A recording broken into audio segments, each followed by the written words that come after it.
Shalom, selamat pagi dan selamat berjumpa lagi dalam renungan pagi. Tuhan Yesus selalu memelihara kita bersama di pagi ini untuk melaksanakan tugas dan aktivitas kita. Itu menjadi bekal rohani kita. Kita akan merenungkan firman Tuhan dari Yeremia pasal 14. Yeremia pasal 14 ayatnya yang kedua sampai ayatnya yang ketiga. Sebelumnya mari kita satu dalam doa. Terima kasih ya Tuhan, pagi ini kami boleh bangun lagi dengan penuh kekuatan baharu. Dan kami akan merenungkan firman-Mu sebelum melanjutkan tugas panggilan hari ini. Kuasa Roh Kudus-Mu menyertai kami dari awal hingga selesainya. Dalam nama Tuhan Yesus. Haleluya. Amin. Yeremia 14 ayat 2 sampai ayat yang ketiga. Firman Tuhan yang datang kepada Yeremia mengenai musim kering. Yehuda berkabung, pintu-pintu gerbangnya rebah, dan dengan sedih terhantar di tanah. Jeritan Yerusalem naik ke atas. Pembesar-pembesarnya menyuruh pelayan-pelayannya mencari air. Mereka sampai ke sumur-sumur, tetapi tidak menemukan air. Sehingga mereka pulang dengan kendi-kendi kosong. Mereka malu, mukanya menjadi merah, sampai mereka menyelubungi kepala mereka. Saudara-saudaraku yang kekasih di dalam Tuhan Yesus, tema kita pada pagi hari ini dalam merenungkan firman Tuhan adalah penyebab kekeringan rohani. Penyebab kekeringan rohani. Saudaraku, di dalam kehidupan ini tentu kita bisa bercermin pada apa yang telah terjadi dalam sejarah kehidupan umat Tuhan, yaitu umat Israel yang disebut sebagai suku Yehuda, tapi juga Yerusalem, yang dimana pada waktu itu berada dalam masa-masa akan dibuang atau dibuang ke negara Babel dalam pemerintahan Nebukadnezar. Nah, Yeremia tampil sebagai seorang nabi Tuhan yang berbicara tentang bagaimana realitas kehidupan umat yang kering, mengalami musim kering karena dosa-dosa mereka, dosa-dosa yang diakibatkan oleh mendua hati, baik kepada Tuhan percaya tetapi juga percaya dan menaruh hidup mereka kepada dewa-dewa. Dan mereka mengandalkan diri mereka sendiri. Mereka tidak mau diatur dan dipelihara oleh Tuhan, pencipta langit dan bumi, yaitu Allah Abraham, Ishak, dan Yakub. Nah, dalam firman Tuhan ini dikatakan bahwa Yehuda berkabung, dan perkabungan ini kemudian dilanjutkan dengan adanya kekurangan air, adanya kendi-kendi kosong.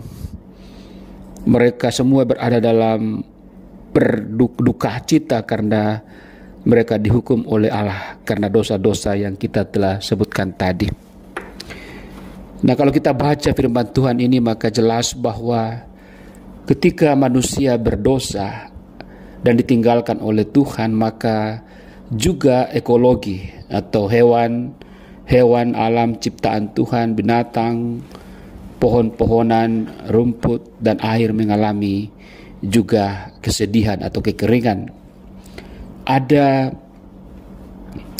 hubungan yang erat antara manusia dengan alam.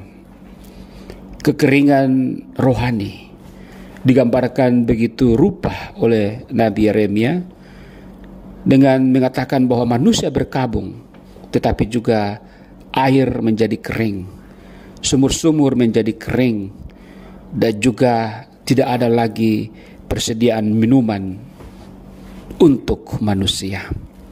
Tidak ada lagi air yang jernih bagi hewan-hewan yang lain. Tidak ada lagi air untuk menyirami tumbuh-tumbuhan hijau sehingga bisa menjadi bahan baku makanan manusia dan hewan. Nah, saudaraku yang dikasihi oleh Tuhan, itulah sebabnya kemudian Nabi Yeremia berkata bahwa janganlah tinggalkan kami. Kalau kita baca dalam pasal 14 ayat 9, ayat yang terakhir atau kalimat yang terakhir dikatakan, janganlah tinggalkan kami. Karena kalau Tuhan meninggalkan umatnya, maka jelas kekeringan rohani akan terjadi. Bahkan kekeringan jasmani pun akan terjadi. Dan itulah menjadi pelajaran bagi kita semua, bahwa ketika kita tidak mengandalkan Tuhan dengan 100%, tidak fokus pada peribadatan kepada Tuhan, masih mendua hati. Ingat dalam Yakobus pasal 1 ayat 8 dikatakan bahwa orang yang mendua hati tidak akan tenang dalam hidupnya. Orang yang mendua hati tidak akan tenang dalam hidupnya, akan ditinggalkan oleh Allah.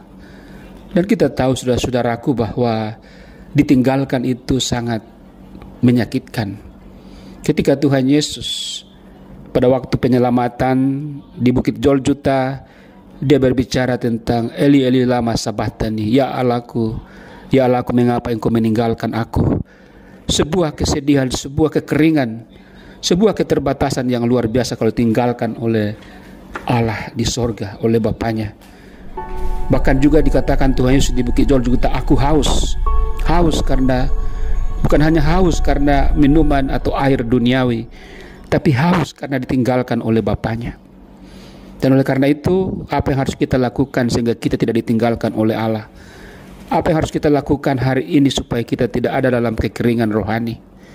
Mari kita belajar dari umat Yehuda ini, tidak mengulangi dosa-dosa yang dilakukan oleh umat Yehuda, supaya Tuhan tidak meninggalkan kita.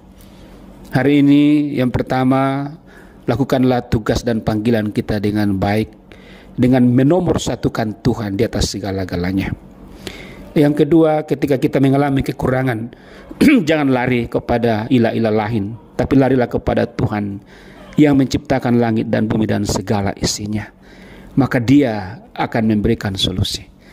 Dan yang ketiga, janganlah kita berada pada kemunafikan, bahwa kita ini adalah orang-orang yang telah diselamatkan, tapi kita sepertinya orang yang durhaka, yang tidak mempasrahkan hidup sepenuhnya kepada Tuhan, alias mendua hati dalam hidup ini. Kekeringan rohani, kekeringan jasmani, kekeringan karena ditinggalkan oleh Tuhan adalah sesuatu yang sangat-sangat menyakitkan. Oleh karena itu, mari selalu berada di dalam ibadah yang benar, dan Tuhan pasti akan mendatangkan air hujan berkat dalam kehidupan kita, melalui pekerjaan kita, melalui aktivitas kita hari ini. Kekeringan rohani kita hindari kalau kita dekat dengan Tuhan, kalau kita intim dengan Tuhan dan tidak menduakan Tuhan dalam hidup kita.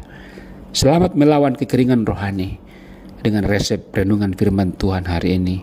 Terpujilah Dia. Haleluya. Amin.